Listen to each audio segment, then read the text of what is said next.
Former Boston College quarterback Thomas Castellanos has some choice words about Bill O'Brien and BC, and it's pretty rich coming from a guy that had a 500 record at Boston College.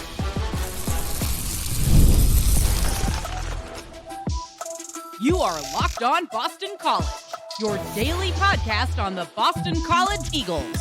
Part of the Locked On Podcast Network, your team every day. Hello, everyone, and welcome. This is Locked On Boston College, your team every day. I am your host, AJ Black of Eagle Insider, part of the 247 Network. I've been covering Boston College for over 10 years, and if you want insight, analysis, and much more, this daily Boston College podcast, available 5 days a week, is the place to go. Make sure you follow us on YouTube or wherever you get your podcasts. On today's show, I'm going to talk about a question a lot of you folks have asked. How do you define what a successful official visit season looks like for Boston College? I'll explain where BC's at and how I kind of gauge where they're at. I'm going to look at a new commitment. They go over to the country of Germany as Boston College lands Bruno Werner.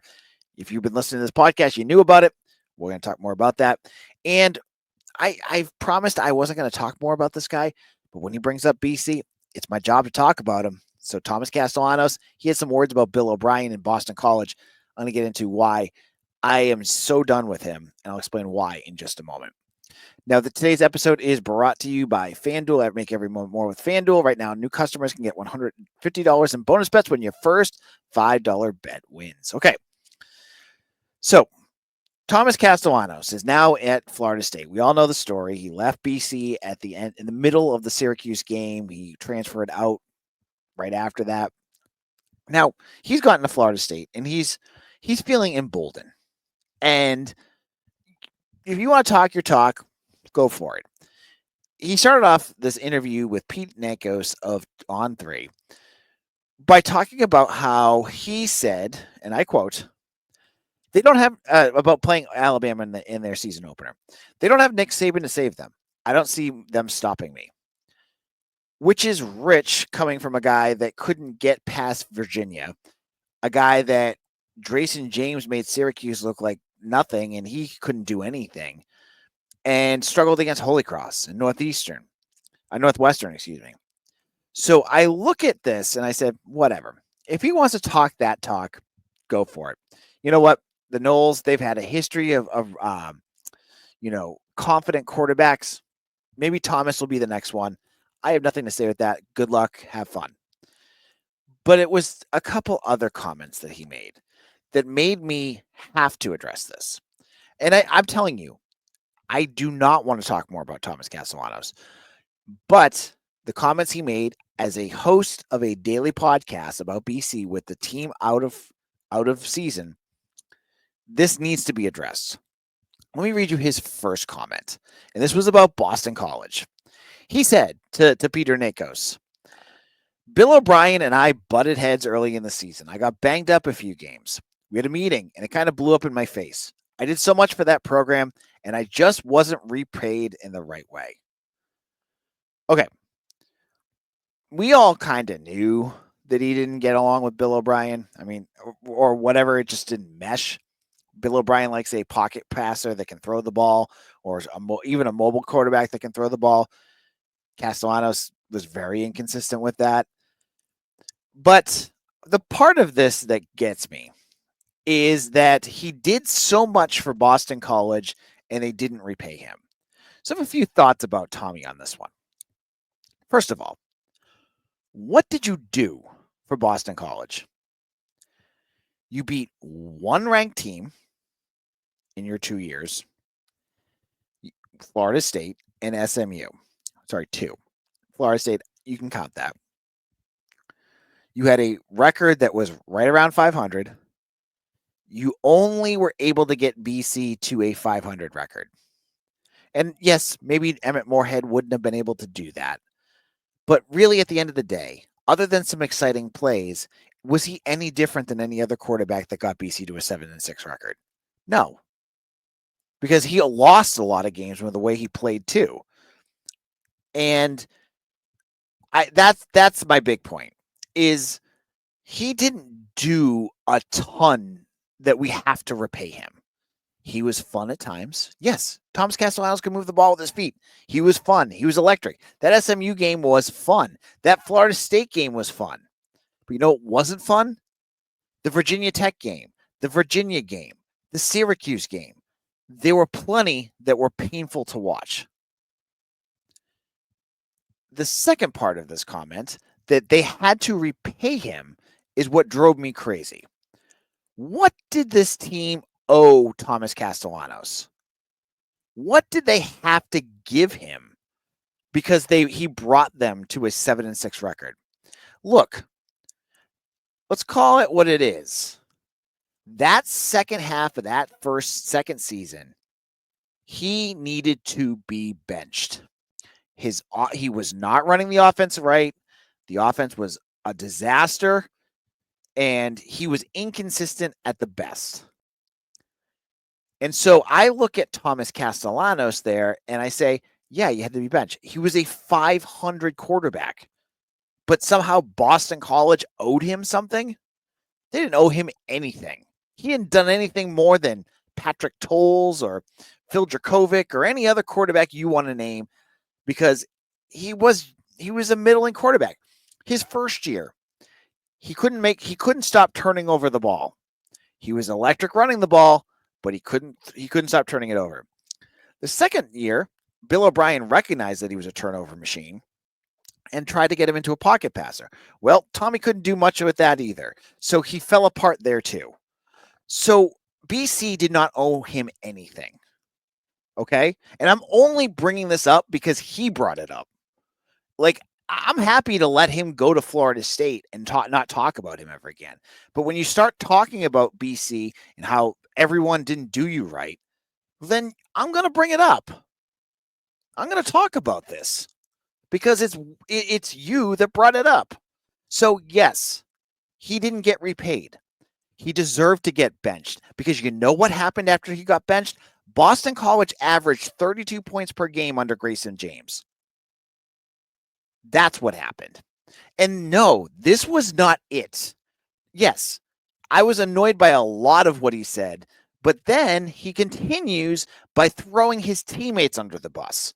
He said, and this is interesting because when he was on the Eric McLean show, I gave him a pass on this because I thought he was just being misspoken, but he actually did mean exactly what he said because he repeated basically the same thing over again.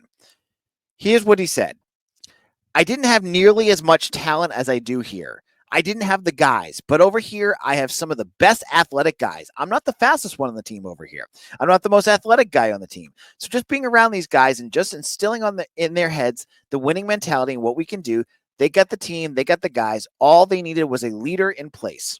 Okay, let me get into this. You didn't have the guys. You did have the guys. Okay? You had Kai Robichaux, who if you didn't have him, you got killed. You had Lewis Bond, your friend that you made those video vlogs on, and you made him into your best friend. Well, hey, he was a receiver that was one of the best receivers under the radar for the ACC. You had him. You had an offensive line that many teams would have killed for, with 1 year including Christian Mahogany, the next that had Ozzie Trapillo and Drew Kendall. So don't tell me you didn't have the guys. That's an insult. I wish BC could have played him this year so they could shut his mouth, because what he just said there was an insult to all 100 and plus guys that he went to war with for 2 years. The fact that he went out there and said that he didn't have the guys is an insult. Okay? That was what really annoyed me. For all those guys, from the Lewis Bonds, the Kai Robichaux, every guy that he had last year, whether it was Trayshawn Ward or Kamari Morales or Jeremiah Franklin, Donovan Azaraku. Come on, dude. Like, there's being braggadocious, and you can brag all you want, but when you say stuff like that, that's going too far. And that's why I'm here to talk about it, because yeah, go have fun at Florida State. Talk your talk about Alabama. That always goes well, okay? For a guy that's 5'9" and couldn't figure out how to throw a football, to going out there to talk smack about the Crimson Tide, yeah, it's fun, but when they're kicking your butt, that's on you. Okay. So I had to talk about this because it really got on my nerves. Bill O'Brien can defend himself. And I don't know what their conversation was like, but that last comment, the one where he slammed his former teammates, that was what got to me. Okay. That's not showing you're a leader. That's showing that you're all about yourself. And that's what he did again there. This isn't a leader. This is a guy that cares about Thomas Castellanos. And he did it again there. So good luck.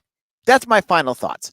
And as long as he doesn't get to media day and talk more about Boston College, I promise you folks, I will not talk about him again. But there was a whole bunch of stuff going on social media about him and BC, and I had to do my best to talk about it. So that's my thoughts. In our second segment, BC goes abroad to land a commitment. And if you've been listening to this podcast, you already knew about it. If you're an everydayer, you knew about this guy ahead of time. I'll tell you who that is in just a moment.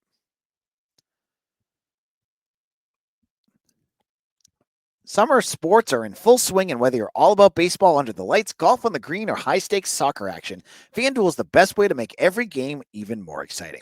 You're already following the action. Why not make it a little more thrilling with FanDuel? You can get it on one game with your friends while they're getting sunburned at the beach. I've been using FanDuel to track my Boston Red Sox. Without Rafael Devers, they've been playing even better. They're still kind of 500, but I still think they're going to win more than they lose. So I'm going to use my follow strategy on the Red Sox on FanDuel. It's easy to use. It's fast to pay out. It makes even regular season games feel like must-watch events. Open the FanDuel app today or visit FanDuel.com to get started, and you'll get new. If you're new to FanDuel, you're going to get $5 and $150 in bonus bets if your first bet wins. So open the FanDuel app and visit FanDuel.com to get yourself started.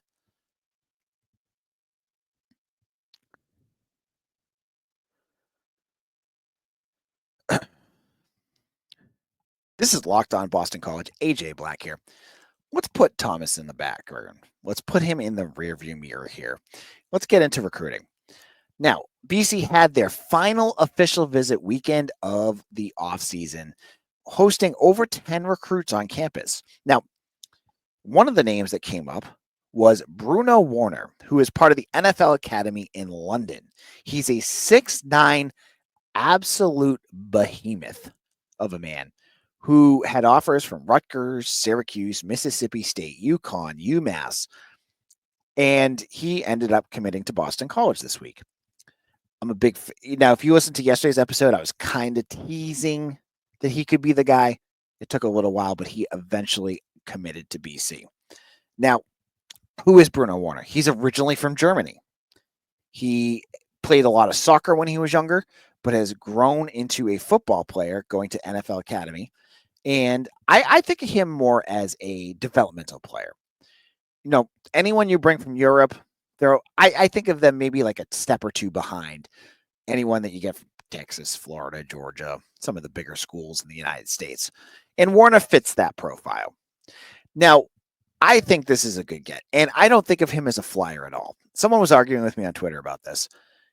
A flyer to me is a guy that you take kind of as a backup plan who doesn't have a lot of offers, and you're just like, oh, maybe he'll end up panning out. Bruno Werner had all those Power 4 offers I just talked about. Plus, I think if he was more well-known, he would have got more well offers. Because if you follow Werner's offer list, it follows a very distinct pattern. Werner came over with some of his handlers or agents or whatever from the NFL Academy, and he camped up the East Coast and up to the Mississippi River. Every school, other than, I think he might have been in Alabama and Wisconsin, every other school he camped at, he got an offer from. That to me shows that there's something there. And it could just be that he's 6'9". 6'9" is height that you just can't teach. And if you find a guy that can be serviceable at football at that size, you go and you grab him. Okay. That could have been the answer. I'm not sure. But I don't think of him as a flyer at all, because I think of Bruno Werner as a guy that if you teach him up, you're going to have success with him. I'm digging this NFL Academy connection Boston College is at. If you're BC, you have to go beyond the typical recruiting pipelines that some of the bigger schools are going to go do, because you're going to get smoked if you're going up against the Oklahomas, the Auburns, the Texas A&Ms. You need to find other avenues. So why not go abroad? You're a developmental program anyways. Get these guys in here if they have the physical traits and teach them. Bill O'Brien and his staff that's what they're there for. They're there to teach. And you got some real solid NFL experience that can really take that teaching to the next level. This is the third NFL Academy recruit in 3 years. One was recruited by Jeff Hafley. That's Pape Sai from Senegal. He's another offensive lineman, a tackle. He's 6'7". He's a little smaller than 6'9". Both are still humongous human beings. You grabbed him. He is as raw as it can get. But the thing with Pape that I want to make sure that you all recognize is he's in his second year at BC, and I'm already seeing improvements from him from watching him at camp. He's getting better. He looked like a fish out of water last year, and I'm watching him now, and he looks like he belongs. So that's what I'm talking about when I say development. You go from year to year. These guys, you're not going to expect to come in as true freshmen and play right away. You are hoping that in maybe year 3, they're going to be ready. When they're a redshirt sophomore, you get 3 years out of them. So I think of Pape Sai. And then you added Andy Quinn, a punter from Ireland, who probably is going to be your starting punter. That's just how it goes. So I love this. I think it's a different way for BC to approach recruiting instead of going for St. Francis Academy, which is what Jeff Hafley did with Azar Abdul-Rahim, the former defensive coordinator. That place is a hotbed of recruiting. And what happened all the time? You get commitments from there, and those kids just switched on a dime when one of those power programs came up. You're not seeing that with the NFL Academy. Also, there's power programs that are looking at them, but it's a different style than what you get with St. Francis Academy. So I like what they're doing here. I think this is a good recruiting strategy for BC. And I think that continuing to, if you find guys, I mean, Nico Campus, I think is a 2027 offensive lineman. He's going to be top 100. I'm going to say that right now. He's got offers from Georgia, Texas A&M. Like, everyone's offering this kid. He's teammates with Bruno Werner. I'm not saying BC's going to have a chance with this kid, but I'm saying that there's talent over there. Now, in our final segment, you have I keep posting in writing about the official visit season, and people have had thoughts, and I kind of want to address one of the big critiques that people have, which is, has this been this official visit season? Has it been a failure or a success? I'll give you my thoughts on that in just a moment.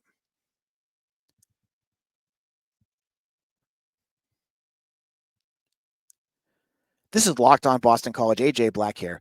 When you're done with this episode, check out Kenton Gibbs and Alex Dono on Locked On ACC. They're going to be doing another ACC squad. I will be there to talk about all things ACC. You can find that on YouTube or wherever you get your podcasts. Now, for our everydayers, everyone who has been listening to Locked On BC throughout the month of June, you have been part of 4 weeks of nonstop discussions of official visit season. Now it is in the books. Now you wait to see if there's any, I don't want to call them stragglers, but some of the other names that haven't made a decision yet. Will they choose BC? Now, on Twitter, on TikTok, on my board, people have been telling me, AJ, this official visit season seems like a failure. You look at and they say, you look at the numbers of the amount of people that have committed, and there's no way to say that it's not a failure. And I think there's a few things that we need to parse out here. The first is that first official visit weekend, I'm going to be right there with you. I don't know what happened there. They went 0 for 12. None of those guys committed. And there were names on there, whether it's Jaden Williams, Logan Nagel, who's probably going to commit to Pitt soon. Like, you've got names on there that you would have gone for, but none of them committed. So to basically bat zero right off the bat, yeah, that's kind of weird. Yeah, it's not a good look. Now, the rest of the 3 weeks, for the most part, I think have gone really well. You look at all the positions that you needed. You got your linebacker, right? You ended up with Mekhi Vulci, Didn't know much. Volsey, sorry, from Bedford. You have Steve Klein. You have your linebackers. You have a ton of offensive linemen now with Bruno Werner. You have 5. You have your wide receivers. You have your defensive backs. You've been able to hit on all of those positions. And mostly you can say and look at like running back, all these positions, you're basically full. You don't have room for other guys. So for the folks that look at your list, like I have up an Eagle inside of the official list now. And the week 4 one is now official. I didn't want to put it up there because there's a lot of free sites that just take it and then act like they came up with it when they didn't really do much.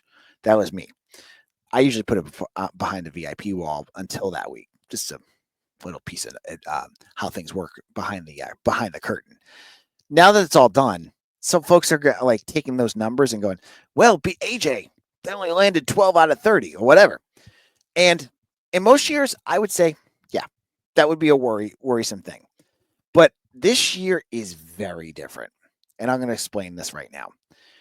You went into this official visit season with 12, 13 commitments, much higher than in previous years. So BC didn't have to go and build their entire class out of official visit season. You had big chunks of what you needed. You could be picky on who you brought. And yeah, there were guys that came that were probably plan Bs. And once plan A committed, their spot was gone. And you don't say no to the plan Bs to come because you never know what happens. But you don't have to always take them either. So that's why I say when you look at these official visit lists, you got to always put in a ton of these guys were committed. So that changes your percentages. But also, there were many guys that just were not Boston College takes once they got the guys that they wanted. There was wide receivers. I look at the kid. There was someone from New York, right? He BC got their 4 wide receivers and he was gone. Like they didn't push much for him. You looked at defensive backs. People have asked me about Jordan Best. I'm guessing he was not as highly ranked on their board as some of the guys that they took. So that is important. In years past, they would have just taken everybody because they just needed 20 guys from this. This year, they had so many done that they could be picky. They could pick who they wanted. And that's a different scenario. You bring them in because you need to play an A and B, but you don't take them all. So that's also important to note. The other piece in terms of the official visit season that I think is important is I can't evaluate it yet because as we've talked about on this podcast many, many times, there's still the 3 recruits that we're waiting to hear from. Carter Gooden, defensive edge from Tabor Academy. Femi Babalola from Ravenwood, a quarterback. Marky Walbridge from Michigan. And I got to tell you, the latest news on all 3 of them isn't bad at all. Michigan 247 had really good things about BC's relationship with Marky Walbridge. I talked to various sites about Carter Gooden, and they're all hearing BC's up there. Femi Babalola, I've always thought was a BC lean. So right now, and again, don't shoot the messenger if they end up somewhere else. And gosh, if Marky ends up in Michigan, I'm going to have 500 people and Michigan fans in my comment section telling me I'm stupid. I'm telling you right now, from what I've heard, and I've talked to folks, all 3 of them seem like they're in decent position. I feel positive on all 3, but feeling positive does not mean that they sign. So that's the big piece. Can they land those guys? Because I feel BC's done a good job of getting a lot of guys that fit what they're trying to do, but you still need those the jewel on your class. You need to be able to land those guys. And that has not been answered yet. And we won't find out. I know Femi Babalola, I think he's committing the 30th. Marky is going to be, I think Marky is in early July and Carter's pretty soon too. He's probably around the same time Femi is, but we'll have to wait to see. I know if you're following Spencer Dickow, you probably have his Twitter alerts on and trying to figure out what he's going to say next. But I think those 3 are really what plans it out. So my advice to you, don't use percentages at this class. Look at who they're getting. Are they guys that you want? Are they guys that have characteristics that you think will be good for BC. I mean, look at Bruno Werner, 6'9". You have some other guys that are more flyer type guys that have speed and size, like as I mentioned, Xavier Myers. They seem like they fit. We'll have to wait to see how the rest of this class ends up. Now, follow me on Twitter at AJBlack247. Check me out on TikTok. I've been using that quite a bit lately. It's actually kind of fun. I never thought I would get into it, but I kind of am. Hopefully you are listening and you follow me. If you're following me now on YouTube because of TikTok, well, welcome. This is a daily Boston College podcast that I actually talk for 26, 27 minutes, not 45 seconds like on TikTok. So thank you all for following me. I hope to see you all again tomorrow for another episode of Locked On Boston College, your team every day.